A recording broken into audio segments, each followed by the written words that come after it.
NDA को seat कम आने का अनेकों कारण न्यूज चैनलों पे दिखाया जा रहा है। अनेकों एक्सपर्ट बैठ के इस पे चर्चा कर रहे हैं, लेकिन मैं आप सभी से कह देना चाहता हूं, अग्निवीर एक ऐसा योजना जिसके वजह से एनडीए को कम से कम 50 सीट का नुकसान हुआ है।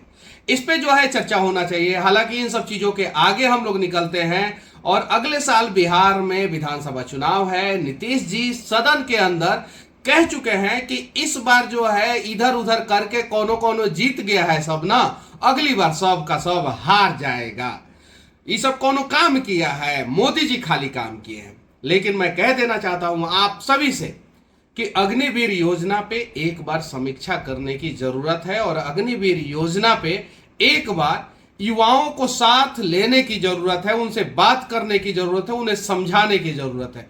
अगर अग्निवीर योजना पे हम लोग बात नहीं करेंगे, उन्हें समझाने का प्रयास नहीं करेंगे, तो बहाली प्रक्रिया जो है 2023 से चालू हुआ है, 4 साल बाद यानी 27, और उसके बाद से जो है यूपी में चुनाव और देश में 29 में चुनाव, इसका बहुत निगेटिव इंपैक्ट जाएगा 2029 के लोकसभा चुनाव में, 2027 के उत्तर प्रदेश चुनाव में, और 2025 में जो बिहार विधानसभा चुनाव होने वाला है उसमें भी जो है बहुत बड़ा निगेटिव इंपैक्ट जाएगा, क्योंकि विपक्ष जो है अग्निवीर योजना को जो है मुद्दा बनाएगा।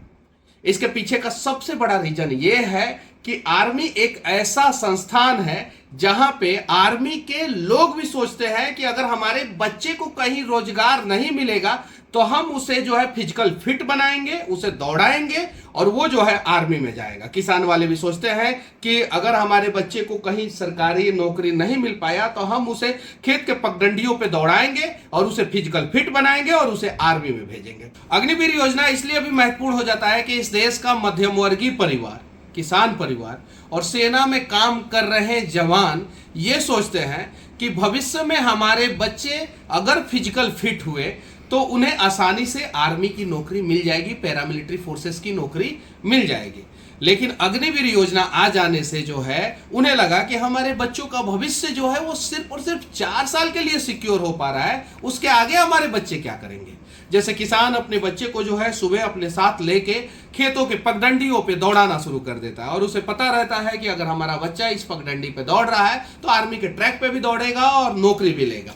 मध्यम वर्गीय परिवार के पास उतना सारा पैसा होता नहीं है, और जिनके पास ज्यादा पैसा नहीं होता है और जिनके बच्चे जो है थोड़ा सा पढ़ने लिखने में कमजोर होते हैं लेकिन फिजिकली फिट होते हैं, मेंटली फिट होते हैं, वो परिवार सोचता है कि हम अपने बच्चे को जो है ट्रैक पे दौड़ाएंगे और ये जो है आर्मी का नौकरी ले लेगा। आर्मी का जवान जो है सेना में जो है उसके बच्चे जो है वो आसानी से अपने पिताजी को देखते हुए, अपने परिवार वालों को देखते हुए जो है तैयारी करता है और आर्मी का नौकरी ले लेता है। यहां पे एक बहुत बड़ा निगेटिव मैसेज चला गया, और हालांकि एनडीए के जितने भी सांसद थे इसको दूर करने का प्रयास भी नहीं किया। एक आंदोलन हुआ, आपने देखा अनेकों जगहों पे ट्रेनों को जला दिया गया, स्टेशन को जला दिया गया। वो जिन लोगों ने ट्रेन को जलाया, स्टेशन को जलाया, वो उपद्रवी थे। वो अग्निवीर में शामिल जो है वो युवा नहीं थे, लेकिन जेल गए अग्निवीर का आंदोलन कर रहे युवा। जब युवा जेल गए तो आंदोलन ठप हो गया। सरकार को लगा कि अग्निवीर का जो आंदोलन है वो खत्म हो गया है, लेकिन यहीं पे सरकार ने गलती कर दिया और अग्निवीर का जो आंदोलन सरकार ने खत्म मान लिया था वो युवाओं के सीने में धधक रहा था, और वो आप लोगों को 2024 में देखने को मिल गया। इसका इंपैक्ट 2024 में कम हुआ है। 2023 से बहाली चालू है, 2024 में भी बहाली होगा, 2025 में भी बहाली होगा। इसका इंपैक्ट जो है 3-4 साल बाद, 5 साल बाद जो है इतना बड़ा होगा जब 2027 में अग्निवीर योजना में शामिल आर्मी के जवानों की पहली खेप जो है वो 25% जाएगी आर्मी में और 75% जब वापस आएंगे उसमें से कुछ लोग जो है पुलिस में, तो वो बहुत निगेटिव इंपैक्ट जाएगा।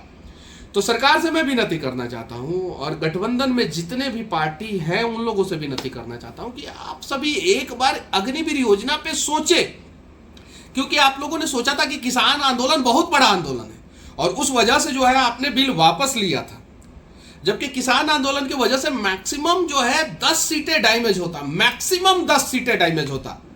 ये अग्निवीर योजना के वजह से जो है मिनिमम 50 सीट डैमेज हो चुका है, मिनिमम, और आगे कितना सीट और कितना स्टेट डैमेज हो जाएगा इसकी कल्पना भी नहीं कर सकते हैं आप लोग। क्योंकि मैं स्टूडेंट के बीच में रहता हूं, मैं युवाओं के बीच में रहता हूं, मैं जानता हूं मैं बात करता हूं उनसे, आप लोग भी एक बार बात करके तो देखिए।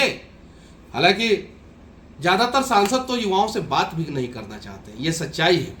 अब बात कीजिए, युवा सम्मेलन कीजिए, जितने भी सांसद हैं कम से कम महीना में अपने क्षेत्र में एक बार युवाओं का सम्मेलन कीजिए, कम से कम एक बार युवाओं का सम्मेलन कीजिए, ताकि आपको पता तो चले कि युवा क्या सोचते हैं। कार्यकर्ताओं का सम्मेलन नहीं, कार्यकर्ताओं का सम्मेलन अलग हो गया, युवाओं का सम्मेलन अलग हो गया। युवाओं के साथ बैठक कीजिए, हर महीना एक बार तो होना चाहिए।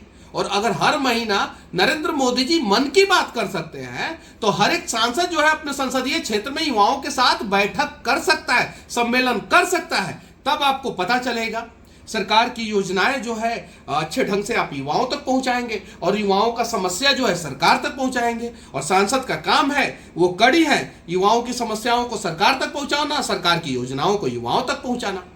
हालांकि इस पे जो है बहुत सारे लोग खुल के बोलना नहीं चाहते हैं, लेकिन मैं फिर भी कहना चाहता हूं कि अग्निवीर योजना की समीक्षा होनी चाहिए, और 4 साल की नौकरी से जो है आर्मी के बहाली में जाने वाले युवा तो संतुष्ट नहीं होंगे। बाकी आप लोग अग्निवीर योजना के बारे में क्या सोचते हैं? अग्निवीर योजना पे समीक्षा होनी चाहिए कि नहीं होनी चाहिए? इसका पॉजिटिविटी क्या है, इसका नेगेटिविटी क्या है? स्वतंत्र है, कमेंट बॉक्स में अपनी राय रख सकते हैं। जय हिंद।